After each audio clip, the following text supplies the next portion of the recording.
Guys, yang penting perang antara Australia dan Indonesia 224. Oke, let's go, buka. 224.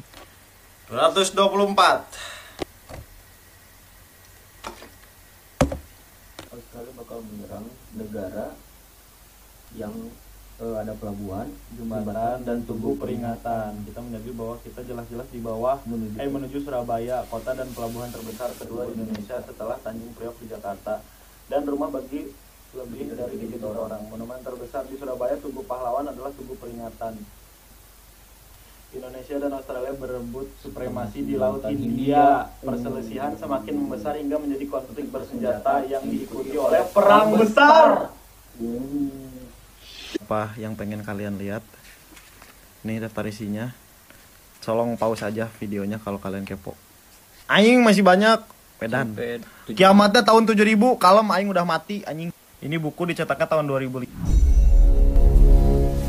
Tidak akan heran kalau Indonesia berperang dengan Australia di tahun 2037 seperti ramalan Nostradamus, karena di waktu tersebut perebutan celah Timor memuncak dan tambang emas di perbatasan Timor dan Nusa Tenggara Timur adalah cadangan emas terbesar di dunia yang Indonesia siap mengeksplorasinya. Di tahun 2037, Timor Timur sudah jadi provinsi Indonesia kembali. Ramalan akan perang Indonesia-Australia merupakan profesi atau ramalan tentang masa keemasan Indonesia di bawah New Mind yang diawali sejak tahun 2024. Salah satu grand plan-nya Indonesia memang akan mengambil kembali Timor Timur dan minimum dalam 5 tahunan, sekitar tahun 2029 atau 2030, Timor Timur kembali ke pangkuan Ibu Pertiwi. Kota Ambon di masa itu di tahun 2035-an sudah menjadi kota perikanan terbesar di dunia. GDP warga Ambon dan sekitarnya sudah $12.000 per kapita atau 3 kali dari kekayaan sekarang. Dan Papua adalah tempat paling eksotis untuk pariwisata yang sebagian bermitra dengan Singapura. Papua juga sebagai food estate untuk menghidupi Singapura dan wilayah timur Indonesia. Singapura ingin swasembada pangan, maka Indonesia bekerja sama dengan Singapura untuk membuat food estate di Papua.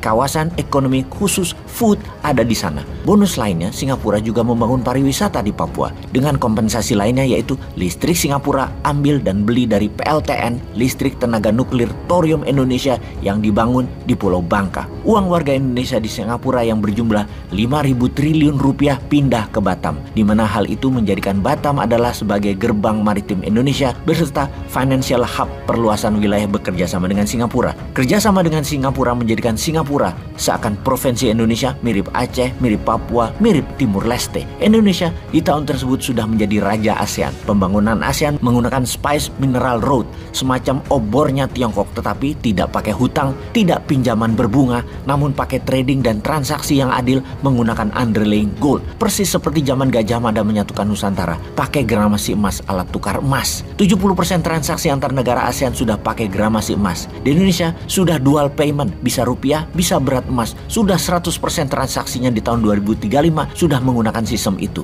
Emas adalah dolarnya ASEAN di tahun 2035. Ini yang mengkhawatirkan Australia dan Amerika tentunya. Kuat fakta pertahanan 4 negara, Australia, Inggris, Jepang, dan Amerika lah yang di belakang Australia untuk berperang merebut Timor Timur di tahun 2037 tersebut. Untuk itu, sejak tahun 2024 Indonesia membangun pangkalan militer terkuat Indonesia di selatan adalah di Merauke. Di tahun 2035, kekuatannya adalah 100 kapal perang laut dan 100 jet fighter dan bomber serta 10.000 drone berjarak terbang 5.000 km bisa sampai Sydney dan Melbourne. Pangkalan militer di Merauke wilayahnya sampai Ambon dan Bali selain seluruh Australia. Pangkalan militer terbesar di utara Indonesia ada di Sulawesi Utara, mengcover sisi utara Indonesia sampai Biak dan Kalimantan Utara. Kemudian pangkalan militer terbesar berikutnya adalah di Pontianak dan Natuna. Berikutnya lagi pangkalan militernya ada di Laut Andaman Aceh. Pusat ekonomi maritimnya di Batam. Semua adalah membuktikan bahwa di tahun 2035 Indonesia adalah the strongest country di Southern Hemisphere, negara terkuat di selatan Katulistiwa. Tidak ada kapal asing niaga maupun militer yang lewat gratis di selat dan laut Indonesia, juga di alki udara Indonesia. Mutlak kendali Indonesia sampai wilayah stratosfer untuk satelit. Indonesia berdaulat sejak tahun 2024.